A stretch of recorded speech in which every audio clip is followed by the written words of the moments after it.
Sí, siempre sorprende y siempre es desagradable, Pedro, la traición, más cuando fue el partido quien le dio las oportunidades a este joven sin mayor experiencia. Y bueno, ya sabemos de quién es hijo del exgobernador de Campeche, Carlos Miguel Aiza, que también Sí. sabemos que traicionó al pueblo campechano a cambio de una embajada. Y bueno, pues era pues no sé si de esperarse, pero era muy probable que el papá de Carlos Miguel Aiza Damas, este Sí. diputado federal, pues haya atendido las indicaciones de su papá, insisto, a cambio de prebendas, a cambio de una embajada, tal vez hasta a cambio de impunidad.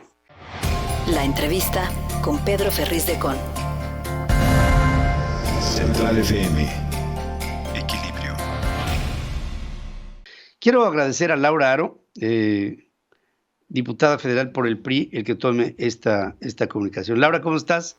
Buenos días. Hola Pedro, muy bien, buen día, ¿cómo estás tú? Bien, aquí con...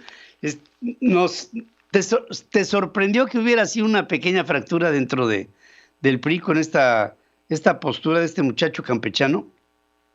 Sí, siempre sorprende y siempre es desagradable, Pedro, la traición, más cuando fue el partido quien le dio las oportunidades a este joven sin mayor experiencia. Y bueno, ya sabemos de quién es hijo del exgobernador de Campeche, Carlos Miguel Aiza, que también Sí. sabemos que traicionó al pueblo campechano a cambio de una embajada. Y bueno, pues era pues no sé si de esperarse, pero era muy probable que el papá de Carlos Miguel Aiza Damas, este Sí. diputado federal, pues haya atendido las indicaciones de su papá, insisto, a cambio de prebendas, a cambio de una embajada, tal vez hasta a cambio de impunidad.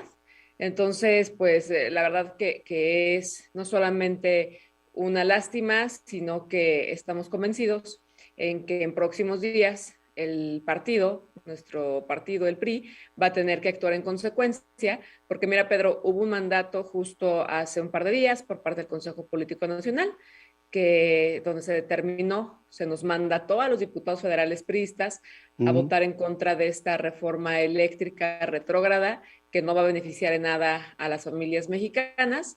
Y bueno, pues este incumplimiento seguramente deberá de traer alguna consecuencia, muy probablemente la expulsión del partido. Y bueno, pues mira, no hay peor juez que la historia y que su conciencia, así que todavía estamos a un par de días justo, el domingo comienza la discusión y en esos días seguramente será la votación para que Carlos Miguel Aiza Damas rectifique y vote en contra de esta iniciativa.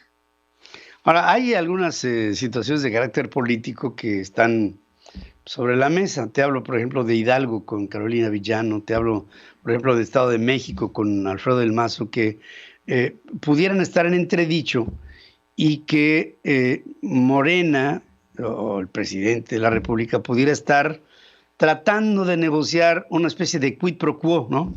De, mira, ¿qué te doy? ¿Qué me das a cambio? Y en los intereses políticos a veces se pudieran romper las pautas, porque yo veo a Isa muy cerca del presidente del PRI, porque pues de hecho lo deja en el gobierno de Campeche y de alguna suerte hay una cercanía, pero los intereses subyacentes en las próximas elecciones pudieran ser la pauta para lo que a lo mejor son amarres que resultan en cosas como estas, ¿no? Una especie ¿cómo te diría yo? Como caballos de Troya, así te lo pongo así en términos muy, muy literarios. Eh, ¿Lo has llegado a pensar de esta manera o tu grupo parlamentario en algún momento? No, bajo ninguna circunstancia, Pedro. Mira, la verdad es que tú sabes que fuimos los priistas los que propusimos que se hiciera un ejercicio de parlamento abierto. Sí. Fueron horas y horas de discusión, fueron decenas de expositores, todos de muy buen nivel, expertos, académicos, grupos de ambientalistas, etcétera, etcétera. Entonces, después de un análisis serio, de una reflexión profunda, pues nos llegamos a esta conclusión como grupo que somos y como equipo que somos, donde por fortuna tengo que decirlo, nuestra coordinación, el diputado Rubén Moreira y nuestro líder nacional Alejandro Moreno, pues eso no creas que es muy común luego que se vea, que hay una pues una amplísima comunicación, absoluta comunicación y sobre todo una actuación común por parte del líder de la fracción y por parte del partido. Entonces, ¿qué te diría? Que luego se especula mucho que se decía que los priistas seríamos el fiel de la balanza, como lo estamos siendo y como llegamos a esta determinación de votar en contra de esta iniciativa, que ojo, Pedro, también que hay que decir que en la situación no sana en la que se encuentra la Comisión Federal de Electricidad, las condiciones en las que se encuentra esta gran institución, también decir y ser muy claros, los priistas dejamos a la CFE, a la Comisión Federal de Electricidad, en el sexenio pasado, o se deja el gobierno pasado, en números negros. Y hoy la Comisión Federal de Electricidad está pasando por una de sus peores crisis o su peor crisis. Está en absoluta bancarrota. ¿Qué queremos decir?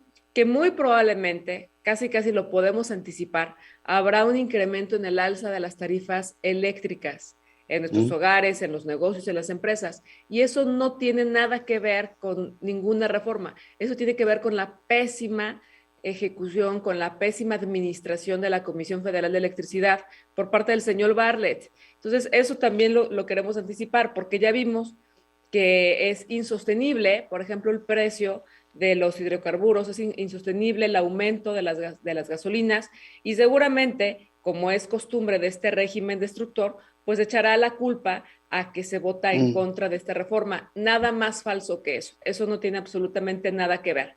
Y sobre los temas que nos planteas, pues mira, nuestra única intención, nuestra única afán de votar en contra de esta iniciativa es porque a nada ayuda a la economía, porque a nada ayuda al medio ambiente, porque es una reforma retrógrada y también, Pedro, retrata de cuerpo completo que es Morena, un régimen que se quedó atrapado en el pasado, que no entiende el presente y que no le importa el futuro. Entonces, esa es la síntesis de la reforma eléctrica. En otras palabras, salvo esta pequeña fuga ahí de lo que Carlos Miguel Aiza representa, el PRI se manifiesta unido, sólido, no tendríamos por qué ver mayores sorpresas y van en el camino de decirle no a la propuesta de la reforma eléctrica que será ventilada el domingo y el presidente pues tratará de buscar todos los elementos para sacar adelante su propuesta. Esperaremos, querida, y vamos a ver si en todo esto, Laura, podemos llegar a alguna conclusión feliz de decir que finalmente el llegar a pretender las 2/3 partes que el presidente creía que podía haber negociado de muchas maneras, pues no se logra bajo la sombra de la unidad de Va por México. Te agradezco mucho, Laura Haro, que hayas tomado esta llamada en un día tan señalado y de descanso, y espero que te vayas a descansar un ratito. No, hombre, estamos hoy, aunque sea Viernes Santo, hay que chambear más si tenemos enfrente el tema más importante del país, que es la reforma eléctrica, que lo decimos, lo reiteramos, no va a pasar, Pedro, y seguramente en próximos días estaremos platicando los detalles de lo que se vivirá el día domingo. Muchas gracias y muy buen día a ti y a todo tu auditorio. Me das un grado importante de paz. Así va a ser. Gracias, Laura, gracias. Muchas gracias, Pedro. Gracias, Laura Haro Ramírez, que ella es diputada federal por el Partido Revolucionario Institucional. Muy viva esta chava, muy viva. Sigue escuchando a Pedro Ferriz de Con. Central FM.